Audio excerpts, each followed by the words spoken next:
Hello everyone, welcome to గాంధీవం. ఈ రోజు నుంచి మనం ఒక కొత్త సిరీస్ స్టార్ట్ చేయబోతున్నాం. ఆ సిరీస్ మనకి ఏంటంటే the headings of the Hindu అని. ఓకేనా, నార్మల్గా మనకి కాంపిటేటివ్ ఎగ్జామ్స్కి కావాల్సిన వొకాబులరీ కావచ్చు లేదా గ్రామర్ కావచ్చు నేర్చుకోవడానికి మనకి చాలా మెథడ్స్ ఉంటాయండి. ఓకేనా, సో వాటిల్లో మనకి ఈ న్యూస్ పేపర్ చదివి నేర్చుకోవడం అనేది one of the best methods. Okay, so ఆ ఉద్దేశంతోనే మనం ఈ సిరీస్ స్టార్ట్ చేసాం, రైట్. అయితే నార్మల్గా మనకి ఎడిటోరియల్ మొత్తం చదవాలంటే కొంచెం లెంగ్తీగా ఉంటుంది కాబట్టి చాలామందికి అది కొంచెం బోరింగ్గా అనిపించవచ్చండి. అందుకని మనం ఏం చేస్తున్నామంటే జస్ట్ హెడ్డింగ్స్ వరకు, సో హెడ్డింగ్స్ వరకు చదివి మనం చాలా విషయాలు నేర్చుకోవచ్చు, రైట్. సో హెడ్డింగ్స్తోనే మనం ఎన్ని విషయాలు నేర్చుకోవచ్చు అనేది మనం ఈ సిరీస్ ద్వారా చూడబోతున్నాం. ఓకేనా, సో అయితే ఆ సిరీస్లో భాగంగా ఈరోజు మనకి ఫస్ట్ క్లాస్లో మనకి ఈ రోజు ఎడిటోరియల్లో వచ్చిన ఈ హెడ్డింగ్ మనం చూడబోతున్నాం, రైట్. మీరు అబ్జర్వ్ చేసినట్టయితే మనకి ఏముందో చూడండి, లిటిల్ రెస్పెక్ట్ అని చెప్పి మనకి హెడ్డింగ్ ఇచ్చారు, లిటిల్ రెస్పెక్ట్. ఓకేనా, సో ఇప్పుడు ఈ హెడ్డింగ్ గురించి మనం డిస్కస్ చేయబోతున్నాం. అదేవిధంగా దానికి సబ్ హెడ్డింగ్ కూడా మనకి ఉంది, food inflation continues to undermine wider price stability. So ఈ టూ హెడ్డింగ్స్ యూజ్ చేసి మనం కొన్ని గ్రామర్ కాన్సెప్ట్స్ అదేవిధంగా కొన్ని వొకాబులరీ కాన్సెప్ట్స్ మనం నేర్చుకోబోతున్నాం. ఓకేనా, సో ఫస్ట్ అయితే మనం ఏం చేద్దామంటే basic understanding of parts of స్పీచ్తో స్టార్ట్ చేద్దాం, రైట్. అంటే ఇక్కడ మనకి ఇచ్చిన వర్డ్స్ ఉన్నాయి కదా, ఆ వర్డ్స్లో పార్ట్స్ ఆఫ్ స్పీచ్ ఏమున్నాయో చూద్దాం, రైట్. మీరు అబ్జర్వ్ చేసినట్టయితే మనకి లిటిల్ రెస్పెక్ట్ అనే వర్డ్ ఉంది, రైట్. ఇందులో మనకి ఈ రెస్పెక్ట్ అనే వర్డ్ ఉంది కదా, రెస్పెక్ట్ అనే వర్డ్ మనకి ఏమవుతుందంటే మనకి సో నౌన్ అవుతుంది. అలా ఎలా చెప్పొచ్చు సార్ అంటే ఈ రెస్పెక్ట్ అనే వర్డ్కి ముందేముందో చూడండి, మనకి లిటిల్ అనే వర్డ్ ఉంది కదా, ఆ లిటిల్ మనం ఏమంటామంటే డిటర్మినర్ అంటాం. ఏమంటాము? డిటర్మినర్. మీకు ఈ విషయం తెలియకపోయినా పర్లేదు, ఒకసారి వినండి. ఓకేనా, సో మనకి ఈ విధంగా సమ్ అని కానీ, ఓకేనా, సో మినీ అని కానీ, మచ్ అని కానీ, లిటిల్ అని కానీ, ఫ్యూ అని కానీ ఇలాంటి వర్డ్స్ ఉంటాయి కదా, వాటి ఏమంటామంటే డిటర్మినర్ అంటాం, రైట్. జనరల్గా మనకి డిటర్మినర్ తర్వాత మనకి ఏమొస్తుందంటే నౌన్ వస్తుందండి. ఏమొస్తుంది? నౌన్. ఈ డిటర్మినర్ మనకి అనేది ఏం చేస్తుందంటే నౌన్ని స్పెసిఫై చేస్తుంది. నౌన్ ఏం చేస్తుంది? మనకి స్పెసిఫై చేస్తుంది, రైట్. జనరల్గా మనకి సో నౌన్ ముందు మనం ఏం వాడచ్చు? ఆర్టికల్స్ వాడచ్చు, యాడ్జెక్టివ్స్ వాడచ్చు, ఈ విధంగా మనం ఏం వాడచ్చు? డిటర్మినర్స్ వాడచ్చు. అంటే ఈ విధంగా మీకు ఎప్పుడైనా సరే ఒక డిటర్మినర్ కనిపించింది అంటే దాని తర్వాత మీకు ఏం ఎక్స్పెక్ట్ చేస్తారు? మీరు నౌన్ ఎక్స్పెక్ట్ చేస్తారు. సో ఆ విధంగా మనకి ఇక్కడ లిటిల్ అనేది మనకి ఏమవుతుంది? డిటర్మినర్ అవుతుంది. దాని తర్వాత వచ్చే రెస్పెక్ట్ మనకి ఏమవుతుంది? నౌన్ అవుతుంది, రైట్. అయితే ఇక్కడ ఇంకో విషయం చూద్దాం, అది దేనికి సంబంధించిందంటే ఈ లిటిల్ అనే వర్డ్కి సంబంధించింది, రైట్. ఇక్కడ మనకి జనరల్గా మనకి ఇలాంటి వర్డ్స్ ఉంటాయి. ఓకేనా, లిటిల్ అనే వర్డ్ ఉంటుంది, అదేవిధంగా ఏ లిటిల్. ఓకేనా, ఏ లిటిల్ అనే వర్డ్ ఉంటుంది, అదేవిధంగా ద లిటిల్. ఓకే, ఇలా మనకి సో ఈ వర్డ్స్ ఉంటాయి, little, a little, the little. So ఇవి జనరల్గా మనకి నౌన్స్తో వాడతామని చెప్పుకున్నాం కదా. అయితే ఎలాంటి నౌన్స్తో వాడతామంటే యూసీ అంటే మనకి ఏంటి? Uncountable noun. దేన్నైతే మనం కౌంట్ చేయలేమో అలాంటి కౌంట్ చేయలేని నౌన్స్తో మనం ఏం వాడతామంటే లిటిల్ వాడతామండి. సపోజ్ మనకి వాటర్ ఉందనుకోండి, వాటర్ మనం ఏం చేయలేము? కౌంట్ చేయలేము. అప్పుడు మనం ఏం వాడచ్చు? లిటిల్ వాటర్ అని చెప్పొచ్చు. ఓకేనా, సపోజ్ మనకి బుక్స్ ఉన్నాయి అనుకోండి, బుక్స్ మనం ఏం చేయొచ్చు? కౌంట్ చేయొచ్చు. అప్పుడు దాన్ని మనం లిటిల్ బుక్స్ అని చెప్పలేము. ఓకేనా, దానికోసం మనం ఏం వాడచ్చు? ఫ్యూ వాడచ్చు. ఓకేనా, ఫ్యూ. సో ఇదే విధంగా ఫ్యూ, ఏ ఫ్యూ, అదేవిధంగా ద ఫ్యూ. సో ఈ విధంగా మనకి వర్డ్స్ ఉంటాయి అనమాట. ఓకేనా, సో ఫ్యూ దేంతో వాడతాం? మనం కౌంటబుల్తో వాడతాం. ఈ విధంగా లిటిల్ అనేది అన్కౌంటబుల్తో వాడతాం, ఫ్యూ అనేది కౌంటబుల్తో వాడతాం, రైట్. సో ఇవి తెలియాలి. సపోజ్ ఇప్పుడు మనకి ఇంకొక ఎగ్జాంపుల్ తీసుకున్నాం అనుకోండి. ఓకేనా, మనం సో మనకి ఏదైనా ఎనీ నౌన్, రైట్. ఇక్కడ మనకి ఏమి ఇచ్చారు? మనకి రెస్పెక్ట్ కదా. సపోజ్ ఇప్పుడు నాలెడ్జ్ తీసుకున్నాం అనుకోండి, నాలెడ్జ్ అనేది మనకి ఏంటి? Uncountable noun. కాబట్టి మనకి నాలెడ్జ్తో మనకు వచ్చేది ఏమవుతుంది? లిటిల్ నాలెడ్జ్ అంటామా, ఫ్యూ నాలెడ్జ్ అంటామా? లిటిల్ నాలెడ్జ్ అని చెప్పాలి. అలా కాకుండా మనకి సో చైర్స్ ఉన్నాయనుకోండి, టేబుల్స్ ఉన్నాయనుకోండి, వాటిని లిటిల్ చైర్స్ అనకూడదు, ఏమనాలి? ఫ్యూ చైర్స్ అని చెప్పాలి. సో ఈ విధంగా కౌంటబుల్ నౌన్ అయితే ఫ్యూ, అన్కౌంటబుల్ నౌన్ అయితే లిటిల్ వాడతాం, రైట్. ఇక్కడ మనకి ఇచ్చిన వర్డ్ మనకి ఏముంది? రెస్పెక్ట్ అనే వర్డ్ ఉంది, రైట్. రెస్పెక్ట్ అంటే మీనింగ్ ఏంటంటే అది చెప్తా చూడండి. ఓకేనా, రెస్పెక్ట్ అంటే దీని మీనింగ్ రిలీఫ్ అని చెప్పొచ్చు అండి, రిలీఫ్ అని చెప్పొచ్చు. ఓకేనా, తెలుగులో దీన్ని మనం ఉపశమనం అని కూడా చెప్పొచ్చు. ఉపశమనం. ఓకేనా, రిలీఫ్ లేదా ఉపశమనం అని చెప్పొచ్చు. ఓకేనా, ఈ రిలీఫ్ అనేది మనకి నౌన్గా పనిచేస్తుంది. అయితే ఎలాంటి నౌన్ మనకి? ఇది అన్కౌంటబుల్ నౌన్. ఎందుకంటే మనకి రిలీఫ్కి మనం లేదా రెస్పెక్ట్కి మనం రెస్పెక్ట్స్ అని చెప్పలేము, లేదా 1 రెస్పెక్ట్, 2 రెస్పెక్ట్స్, 3 రెస్పెక్ట్స్ అని చెప్పలేము. కాబట్టి ఏ నౌన్ మనకి? ఇది అన్కౌంటబుల్ నౌన్. సో కాబట్టి అన్కౌంటబుల్ నౌన్ కాబట్టి మనం ఏం చేసాం? మనం లిటిల్ అనే వర్డ్ వాడాం. ఇప్పుడు చూడడానికి మనకి ఏమొచ్చిందో? Little respect. సో ఈ విధంగా మనకి లిటిల్ అనేది మనకి డిటర్మినర్ కాబట్టి దాని తర్వాత వచ్చే రెస్పెక్ట్ మనకి ఏమవుతుంది? నౌన్ అవుతుంది. అది కూడా ఎలాంటి నౌన్ అవుతుంది? మనకి అన్కౌంటబుల్ నౌన్ అవుతుంది. ఇంతవరకు నేర్చుకున్నాం. ఇప్పుడు ఏం చేద్దామంటే మనం మీనింగ్ చూద్దాం. ఓకేనా, సో ఏమనుకున్నాం? మనం రెస్పెక్ట్ అంటే ఏమనుకున్నాం? రిలీఫ్ అనుకున్నాం. దాని ముందు ఏమొచ్చింది? లిటిల్ వచ్చింది కదా. ఇక్కడ చూడండి, little, a little, the little. ఇలా మనకి లిటిల్ కావచ్చు, ఫ్యూ కావచ్చు, ఆర్టికల్స్ ఏమీ లేకుండా వచ్చినప్పుడు వాటికి మనం ఏం చెప్పొచ్చు అంటే ఆల్మోస్ట్ నథింగ్ అని చెప్పొచ్చు, లేదా నో. ఒక ఆల్మోస్ట్ నథింగ్ లేదా నో అని కూడా చెప్పొచ్చు. నథింగ్ లేదా నో అని చెప్పొచ్చు అండి. ఓకేనా, నో లేదా నథింగ్ అని చెప్పొచ్చు. అలా కాకుండా ఏ లిటిల్ వచ్చింది అనుకోండి, అదేవిధంగా అదేవిధంగా ఏ ఫ్యూ వచ్చింది అనుకోండి, దాని మీనింగ్ ఏం చెప్పొచ్చు అంటే మనం సమ్ కొన్ని ఉన్నాయి అని చెప్పొచ్చు, లేదా కొంత ఉందని చెప్పొచ్చు. ఓకేనా. అదే మనకి దా లిటిల్ దా ఫ్యూ వచ్చింది అనుకోండి, దాని మీనింగ్ ఏంటంటే ఆల్ ఉన్నదంతా అని చెప్పొచ్చు, అదే ఉన్న వాళ్ళంతా అని చెప్పొచ్చు. అంటే ఎగ్జాంపుల్ చెప్తా చూడండి. రైట్, నా దగ్గర మనకి చాలా తక్కువ మనీ, అసలు మనీ అనేది ఆల్మోస్ట్ లిల్ అని చెప్పాలి, లేదు అని చెప్పాలి. అప్పుడు ఏం చెప్పొచ్చు నేను, ఐ హ్యావ్ లిటిల్ మనీ అంటే ఆల్మోస్ట్ నథింగ్. ఓకేనా, ఐ డోంట్ హ్యావ్ ఎనీథింగ్. అలా కాకుండా నా దగ్గర కొంత మనీ ఉందని చెప్పాలి. ఎప్పుడు ఏమంటాము, I have a little money, కొంత మనీ, సమ్. అలా కాకుండా నా దగ్గర ఉన్నదంతా స్పెండ్ చేసేసా అని చెప్పాలనుకోండి, అప్పుడు ఏమంటాం, ఐ హ్యావ్ లేదా ఐ స్పెండ్ ఆల్, లేదా I spend the little money that I have, అంటే నా దగ్గర ఉన్నదంతా నేను స్పెండ్ చేసేసా. సో ఆ విధంగా ద లిటిల్ అంటే మీనింగ్ మనకి ఏంటి, ఆల్. సో ఈ విషయం మీరు నేర్చుకోవాలి. ఓకేనా. సో లిటిల్ ఫ్యూ అంటే almost nothing or no, a little a few అంటే some, the little the few అంటే ఆల్ అని చెప్పొచ్చు. రైట్, నెక్స్ట్ మనకి ఏంటి, రెస్పెక్ట్ అంటే మనకి ఏంటి, ఉపశమనం అని చెప్పొచ్చు. ఇక్కడ మనకి ఏమొచ్చింది, లిటిల్ రెస్పెక్ట్ అంటే ఆర్టికల్ ఏమీ లేకుండా వచ్చింది కదా, అంటే దాని మీనింగ్ ఏమవుతుంది అసలు, సో ఉపశమనం అనేది లేదు, రిలీఫ్ అనేది లేదు, అక్కడ రిలీఫ్ అనేది ఏం కూడా లేదు, కొంచెం కూడా రిలీఫ్ లేదు అని చెప్పే ఉద్దేశంతో మనం ఏమంటాము, లిటిల్ రెస్పెక్ట్ అంటాం. అంటే ఈ ప్యాసేజ్లో ఆథర్ ఏం చెప్దాం అనుకున్నాడు, సో ఉపశమనం అనేది లేదు, రిలీఫ్ అనేది లేదు, పీపుల్కి రిలీఫ్ అనేది లేదు, లేదా కస్టమర్స్కి రిలీఫ్ అనేది లేదు, లేదా సిటిజన్స్కి, ఎవరైనా కావచ్చు. మనకి ప్యాసేజ్ చదివితే మనకు అర్థం అవుతుంది. అక్కడ కస్టమర్స్ కావచ్చు, సిటిజన్స్ కావచ్చు, లేకపోతే సో బిజినెస్ మెన్ కావచ్చు, ఎంప్లాయీస్ కావచ్చు, ఎవరైనా సరే వాళ్ళకి ఏం లేదు, ఉపశమనం అనేది లేదు అనే ఉద్దేశం అనమాట. రైట్, సో ఈ విధంగా మనకి ఆ హెడ్డింగ్ అయింది. రైట్, నెక్స్ట్ మనకి సబ్ హెడ్డింగ్ ఉంది కదా, దాని గురించి మాట్లాడదాం. ఓకేనా. సబ్ హెడ్డింగ్ మనకి ఏమొచ్చింది, ఫుడ్ ఇన్ఫ్లేషన్ వచ్చింది కదా, అందులో మనకి ఇన్ఫ్లేషన్ అనే వర్డ్ ఉంది కదా, అది మనకి ఏమవుతుందంటే నౌన్ అవుతుంది. సో ఎలా చెప్పొచ్చు అంటే ఆ వర్డ్ అబ్జర్వ్ చేయండి. ఇన్ఫ్లేట్ అనే వర్డ్ దేంతో ఎండ్ అవుతుంది, ఐఓఎన్తో ఎండ్ అవుతుంది. రైట్, ఇక్కడ కొన్ని వర్డ్ చెప్తాను చూడండి. సపోజ్ మనకి క్రియేట్ అనే వర్డ్ ఉందనుకోండి. ఓకేనా, క్రియేట్, దీనికి నౌన్ ఏమవుతుందంటే క్రియేషన్. ఓకేనా. సో ఆ విధంగా మనకి డీవియేట్ ఉందనుకోండి, ఏమైంది, డీవియేషన్. ఫ్లక్చుయేట్ ఉందనుకోండి, ఏమైంది, ఫ్లక్చుయేషన్. ఇలా మనకి ఇన్ఫ్లేట్ ఏమవుతుంది, ఇన్ఫ్లేషన్. సో ఈ విధంగా మనకి ఇది వర్బ్ అవుతుంది, ఇది నౌన్ అవుతుందండి. ఓకేనా. ఇన్ఫ్లేట్ అనేది వర్బ్ అవుతుంది, సో క్రియేట్ అనేది వర్బ్ అవుతుంది, క్రియేషన్ నౌన్ అవుతుంది. అదేవిధంగా ఇన్ఫ్లేట్ అనేది వర్బ్ అవుతుంది, ఇన్ఫ్లేషన్ ఏమవుతుంది, నౌన్ అవుతుంది. ఎలా చెప్పొచ్చు, ఈ విధంగా చివరి ఏమొచ్చింది, ఐఓఎన్ వచ్చింది. రైట్, అలా చివరి మనకి ఐఓఎన్ వస్తే మనకి ఏమైతాయి అంటే మనకి అవి నౌన్స్ అయితే. రైట్, ఈ ఐఓఎన్ కాన్సెప్ట్ ఉంది కదా, ఈ ఐఓఎన్ కాన్సెప్ట్ మనం ఏమంటాం అంటే సఫిక్స్ కాన్సెప్ట్ అంటామండి. ఓకేనా. జనరల్గా మనకి ఒక వర్డ్కి చివరి వచ్చేదాన్ని ఏమంటాం మనం, సఫిక్స్ అంటాం. సో ఆ సఫిక్స్ మనం చూసి ఏం చెప్పొచ్చు అంటే అది పార్ట్స్ ఆఫ్ స్పీచ్ నౌనా, వెర్బా, యాడ్జెక్టివా చెప్పొచ్చు అనమాట. సో ఈ విధంగా మనకి ఐఓఎన్తో ఎండ్ అయ్యే మనకి ఏమైతే నౌన్స్ అయితే. మరి ఇప్పుడు చెప్పండి, ఇన్ఫ్లేషన్ కూడా ఏమవుతుంది మనకి, నౌన్ అవుతుంది. సో ఇన్ఫ్లేషన్ అంటే మీనింగ్ చూద్దాం ఇప్పుడు. చూడండి, మనకి నార్మల్గా ఈ వర్డ్స్ ఉంటాయి. ఓకేనా. ఆ వర్డ్స్ మనకి ఏంటంటే ఇన్ఫ్లేట్, అదేవిధంగా దీనికి ఆపోజిట్ చెప్పాలంటే ఏం చెప్పొచ్చు అంటే డిఫ్లేట్ అని చెప్పొచ్చు. ఇన్ఫ్లేట్, డిఫ్లేట్ రెండు మనకి ఏమైతాయి అంటే వర్బ్స్ అయితే. సో ఎలా చెప్పొచ్చు సార్ వెర్బ్ అంటే, మీరు అబ్జర్వ్ చేయండి. నార్మల్గా మనకి జనరల్గా చాలా రూల్స్ ఉంటాయి, కొన్ని వాటికి మనకి ఎక్సెప్షన్స్ కూడా ఉంటాయి, అవన్నీ మనం తర్వాత చూద్దాం. మామూలుగా మనకి అది వెర్బా కాదా డౌట్ వచ్చిందని మీరు ఏం చేయొచ్చు అంటే ఆ వర్డ్కి మీరు ఏం చేయొచ్చు అంటే ఐఎన్జీ యాడ్ చేయొచ్చు అండి, ఐఎన్జీ.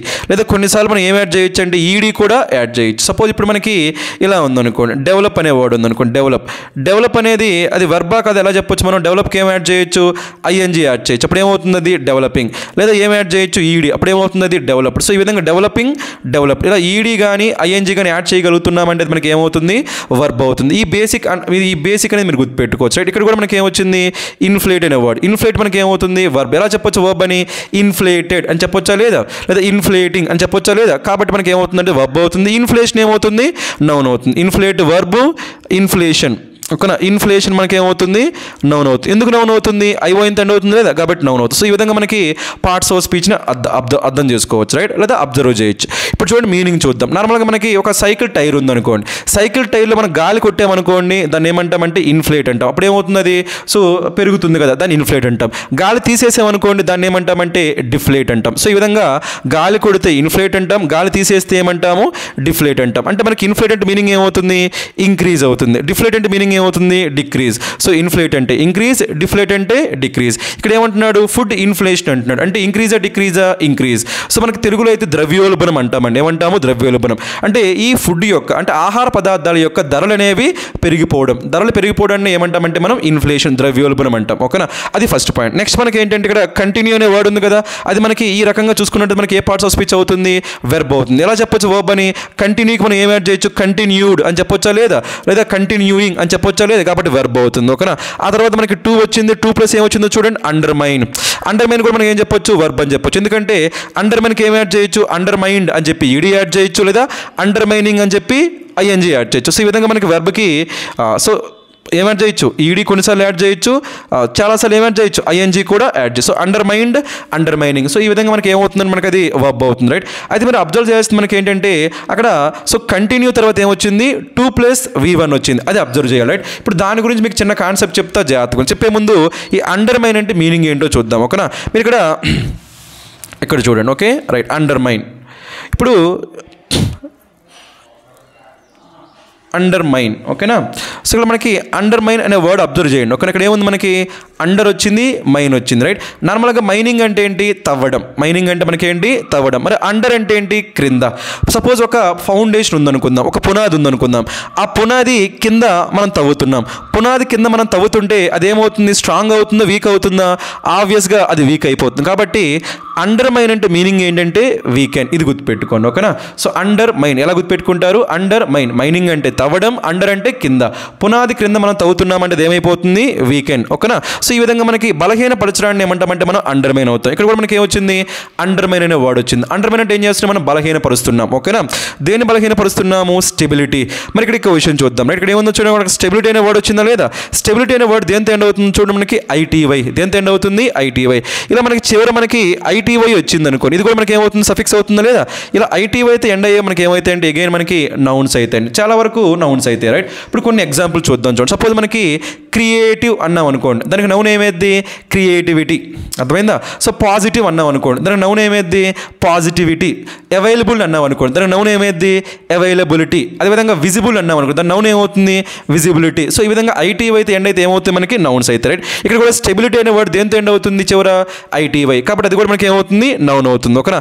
స్టెబిలిటీ అంటే మీనింగ్ మనకి ఏంటి, స్టేబుల్గా ఉండడం. తెలుగులో అయితే దాన్ని మనం స్థిరత్వం అంటామండి. దేని యొక్క స్థిరత్వం గురించి మాట్లాడుతున్నాం, ప్రైస్, ధరల యొక్క స్థిరత్వం గురించి మాట్లాడుతున్నాం, ఓకేనా. ఇక ఇంకో వర్డ్ మనకి ఏమొచ్చింది, వైడర్. ఏమొచ్చింది, వైడర్. ఆ వైడర్ మనకి ఏమవుతుందంటే యాడ్జెక్టివ్ అవుతుంది. సో ఎలా చెప్పొచ్చు సార్ యాడ్జెక్టివ్ అంటే, నార్మల్గా మనకి ఎప్పుడైనా సరే నౌన్ యొక్క క్వాలిటీ గురించి చెప్పేది మనకి ఏమవుతుందంటే యాడ్జెక్టివ్ అవుతుంది. ఇంతకుముందు మనకి నౌన్ ముందు ఏమొస్తుంది అనుకున్నాం, డిటర్మినెంట్ వస్తుందా. డిటర్మినెంట్ ఏం చేస్తుందంటే స్పెసిఫై చేస్తుంది. మనకి అదే యాడ్జెక్టివ్ ఏం చేస్తుందంటే ఆ నౌన్ని మాడిఫై చేస్తుందండి, ఓకేనా. నౌన్ ఏం చేస్తుంది, మాడిఫై చేయడం అంటే మీనింగ్ ఏంటి, ఆ నౌన్ గురించి ఉన్న ఆ క్వాలిటీ చెప్తుంది. ఏం చెప్తుంది, క్వాలిటీ. కాబట్టి ఇక్కడ కూడా మనకి ఈ వైడర్ ఉంది కదా, అది మనకి ఏం చెప్తుందంటే ఆ స్టెబిలిటీ యొక్క క్వాలిటీ చెప్తుంది. కాబట్టి దాన్ని ఏమంటాం మనం, యాడ్జెక్టివ్ అంటాం, ఓకేనా. వైడర్ అంటే ఏం చెప్పొచ్చు అంటే విస్తృతమైన అని చెప్పొచ్చు, ఓకేనా. వైడ్ అంటే విస్తృతమైన, అంటే అన్నిటినీ ఇంక్లూడ్ చేసేది, ఆల్ ఇంక్లూడింగ్ లేదా ఇంక్లూడింగ్ ఎవ్రీథింగ్ అని చెప్పొచ్చు అనమాట. అన్నిటినీ ఇంక్లూడ్ చేసేదాన్ని మనం ఏమంటామంటే వైడర్ అంటాం, విస్తృతమైన అంటాం. కాబట్టి ఈ విధంగా మనకి సో యాడ్జెక్టివ్ అవుతుంది. సో ఇప్పుడు పార్ట్స్ ఆఫ్ స్పీచ్ అని చూసాం కదా, ఇప్పుడు మీనింగ్ చూద్దాం, ఓకేనా. ఇక్కడ ఏమవుతుంది, ఇక్కడ ఫుడ్ ఇన్ఫ్లేషన్ అనేది అంటే ఆహార పదార్థాల యొక్క ధరలు పెరగడం, అంటే ద్రవ్యోల్బణం అనేది కంటిన్యూ అంటే కొనసాగుతుంది.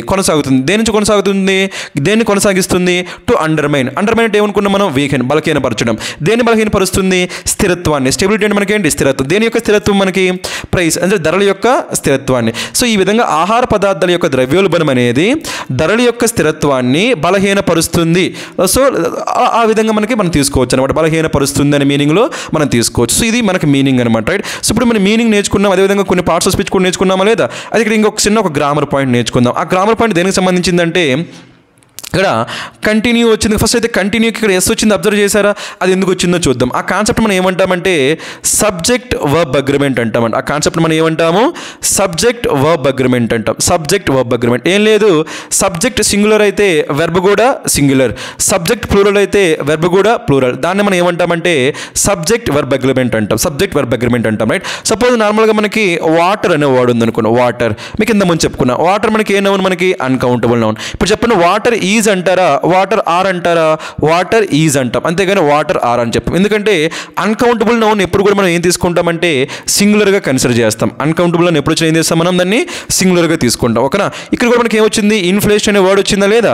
ఆ ఇన్ఫ్లేషన్ అనే వర్డ్ మనకి ఏమవుతుందంటే అన్కౌంటబుల్ నౌన్ అవుతుంది, అది సింగులర్ అవుతుంది. సో ఆ విధంగా సింగులర్ నౌన్ మనం ఏం తీసుకోవాలి, వెర్బ్ కూడా ఏమై ఉండాలి, సింగులర్. మరి ఇప్పుడు మనకి ఎప్పుడైనా సరే ఒక వెర్బ్ అనేది థర్డ్ పర్సన్ సింగులర్, సబ్జెక్ట్ అనేది థర్డ్ పర్సన్ సింగులర్లో ఉన్నప్పుడు ఆ వెర్బ్కి మనం ఏం చేస్తామంటే ఎస్ కానీ, ఈఎస్ కానీ, ఐఎస్ గాని యాడ్ చేస్తామని, ఓకేనా. సో మనకి ఇది ఏమవుతుందంటే అప్పుడు సింగులర్ అవుతుంది. ఏమవుతుంది? Singular verb. ఎప్పుడు తీసుకుంటాం సింగులర్ వర్బ్? ఇది మనకి సబ్జెక్ట్ అనేది థర్డ్ పర్సన్ సింగులర్ అయినప్పుడు. ఇక్కడ మనకి ఏమొచ్చింది? ఇన్ఫ్లేషన్. ఇన్ఫ్లేషన్ మనకి ఏంటి? అన్కౌంటబుల్. దాన్ని మనం ఎలా తీసుకోవాలి? సింగులర్. కాబట్టి వచ్చే వెర్బ్కి మనకి ఏమి ఉండాలి? ఎస్ కానీ ఈఎస్ కానీ ఐఎస్ ఉండాలి. అప్పుడు మనకి ఏమైందంటే ఇన్ఫ్లేషన్ కంటిన్యూస్ అవుతుంది. అలా కాకుండా సపోజ్ మనకి ఇక్కడ బాయ్స్ వచ్చింది అనుకోండి, బాయ్స్ అన్నప్పుడు మనకి ఇక్కడ మనకి కంటిన్యూస్ అనొచ్చా? కంటిన్యూస్ అనకూడదని, ఎస్ రాకూడదు, ఓకేనా. బాయ్స్కి ఏమొచ్చింది? ఎస్.